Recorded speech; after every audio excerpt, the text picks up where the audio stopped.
Hello friends, welcome to my YouTube channel. इस video में मैं बात करने वाला हूँ टाइप्स ऑफ मैट्रिक्स के बारे में। तो देखो दोस्तों, पहला मैट्रिक्स है रो मैट्रिक्स। जैसा कि नाम से ही पता चल रहा है, रो मैट्रिक्स यानी कि ऐसा मैट्रिक्स जिसमें सिंगल रो होगा वो क्या कहलाएगा, रो मैट्रिक्स कहलाएगा। जस्ट फॉर एग्जांपल देख लो, मान लो कि ये कोई मैट्रिक्स दिया गया है जिसमें एलिमेंट्स है 1 2 3, ठीक है। अगर मैं इसकी ऑर्डर की बात करूँ तो यहीं से पता चलेगा ये रो मैट्रिक्स है या नहीं। इसमें कितने रो हैं, तो 1 रो है, ठीक है। और कॉलम कितना है, तो 1 2 3। दैट मीन्स अगर कोई ऐसा मैट्रिक्स है जिसका रो का संख्या 1 है तो वो क्या कहलाएगा, रो मैट्रिक्स कहलाएगा, ठीक है। अगर मैं इसको स्टैंडर्ड तरीका से बताऊं तो लेट सपोज कर लो, if A is equals to a i j where order क्या है, m बाई n है। अगर वो रो मैट्रिक्स है दैट मीन्स m की संख्या कितनी होनी चाहिए, 1 होनी चाहिए। अगर m की वैल्यू 1 है, अगर रो की वैल्यू 1 है, दैट मीन्स वो कौन सा मैट्रिक्स है, रो मैट्रिक्स है। चलिए नेक्स्ट देखता हूँ, कॉलम मैट्रिक्स।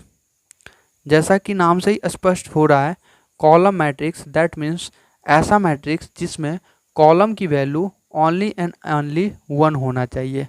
अगर मैं इस मैट्रिक्स की बात करूं तो ऑर्डर क्या होंगे, तो देखो पहले रो की वैल्यू लिखोगे तो 1 2 3 यानी कि 3/1। यहाँ पे आप देख सकते हो कॉलम कितना है, 1 है। दैट मीन्स ये कौन सा मैट्रिक्स होगा, कॉलम मैट्रिक्स होगा। इसको आप ऐसे भी लिख सकते हो, A is a matrix where element is aij and order is m by 1, if n equals to 1 then it is called क्या, कॉलम मैट्रिक्स। ठीक है दोस्तों, नेक्स्ट बात करते हैं हॉरिजॉन्टल मैट्रिक्स। हॉरिजॉन्टल मैट्रिक्स, जैसा कि नाम से ही स्पष्ट हो रहा है, हॉरिजॉन्टल मैट्रिक्स दैट मीन्स ऐसा मैट्रिक्स जिसमें नंबर ऑफ रो की जो वैल्यू होगी, नंबर ऑफ रो जो होगा वो लेस देन होना चाहिए number of columns. Late suppose कर लो ए इक्वल्स टू, यहाँ पे दिया गया है 1 2 3 4 5 6।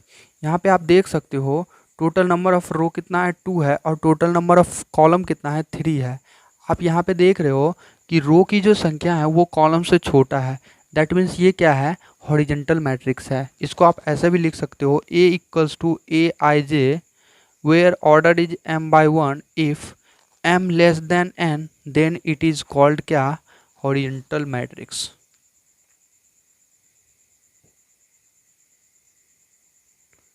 ठीक है दोस्तों, यानी कि हॉरिजॉन्टल मैट्रिक्स का मतलब ही होता है कि रो की संख्या कम होनी चाहिए, किससे, कॉलम से। तो वो क्या, कौन सा मैट्रिक्स हो जाएगा, हॉरिजॉन्टल मैट्रिक्स होगा।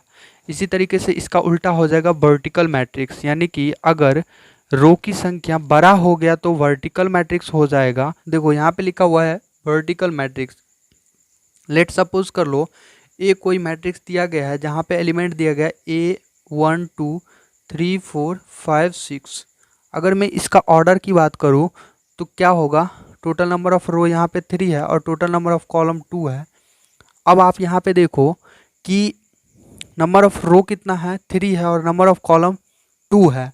अगर नंबर ऑफ कॉलम छोटा, अगर number of column less than होगा नंबर ऑफ रो से, दैट मीन्स वो कौन सा मैट्रिक्स होगा, वर्टिकल मैट्रिक्स होगा। यानी कि मैं इसको ऐसे भी लिख सकता हूँ, A equals to a i j where order is m by 1 m by n, if m greater than n then it is called क्या, वर्टिकल मैट्रिक्स। क्लियर।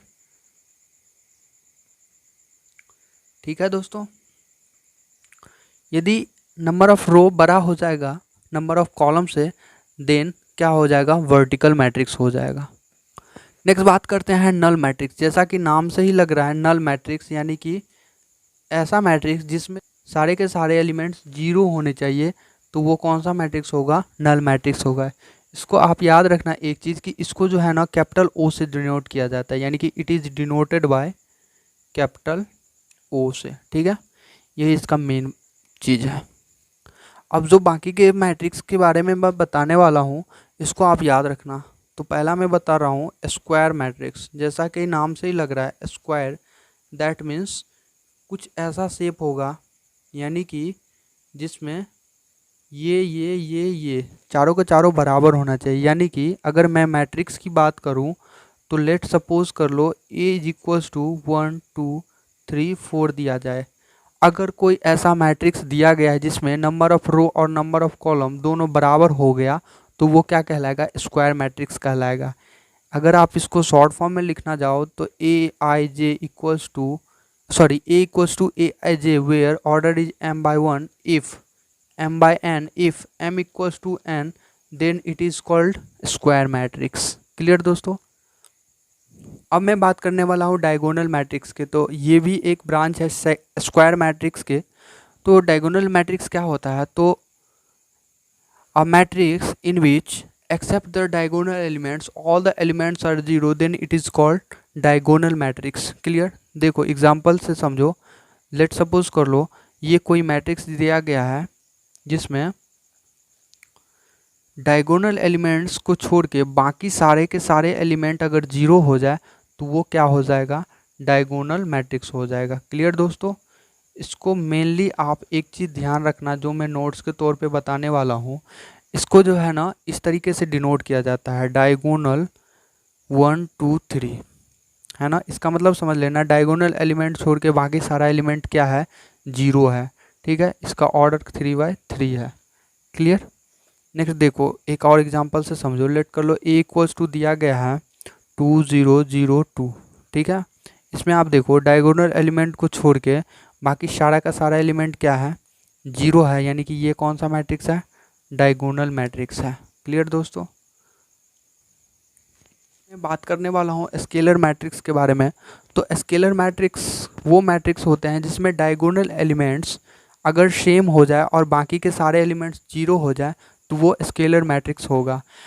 दोस्तों एक बात मैं बताना चाहता हूँ, स्केलर मैट्रिक्स होने के लिए ये ज़रूरी है कि डायगोनल मैट्रिक्स होना ज़रूरी है, और मैंने बताया है कि डायगोनल मैट्रिक्स होने के लिए स्क्वायर मैट्रिक्स होना ज़रूरी है। देखो एग्जांपल के तौर पे मैं बताना चाहता हूँ स्केलर मैट्रिक्स होता क्या है। तो ऐसा मैट्रिक्स जिसमें डायगोनल एलिमेंट्स सेम हो जाए और बाकी सारे एलिमेंट जीरो हो जाए तो वो कौन सा मैट्रिक्स होगा? स्केलर मैट्रिक्स होगा। तो इसको ऐसे भी आप समझा सकते हो कि ऐसा डायगोनल मैट्रिक्स जिसके डायगोनल एलिमेंट्स सेम हो जाए वो क्या होंगे? स्केलर मैट्रिक्स होंगे। यहाँ पे आप देख सकते हो डायगोनल एलिमेंट कितना है? 4 है ना। दैट मीन्स ये कौन सा मैट्रिक्स है? स्केलर मैट्रिक्स है। क्लियर दोस्तों? नेक्स्ट मैं बात करने वाला हूँ आइडेंटिटी मैट्रिक्स के बारे में। ये काफ़ी यूजफुल मैट्रिक्स है, इसको यूनिट मैट्रिक्स भी बोला जाता है। ठीक है, आप कुछ भी बोल सकते हो, या तो आइडेंटिटी मैट्रिक्स या यूनिट मैट्रिक्स। तो आइडेंटिटी मैट्रिक्स क्या होता है दोस्तों? तो ऐसा स्केलर मैट्रिक्स ऐसा मैट्रिक्स जिसके डायगोनल एलिमेंट्स ओनली 1 होनी चाहिए और बाकी सारे एलिमेंट्स जीरो हो जाए तो वो कौन सा मैट्रिक्स हो जाएगा? आइडेंटिटी मैट्रिक्स हो जाएगा या यूनिट मैट्रिक्स हो जाएगा। ठीक है दोस्तों, यहाँ पे ऑर्डर हो जाएगा 3/3। इसको मेनली आई से डिनोट किया जाता है या IN से डिनोट किया जाता है, जहाँ N क्या होता है? ऑर्डर होता है। ठीक है दोस्तों।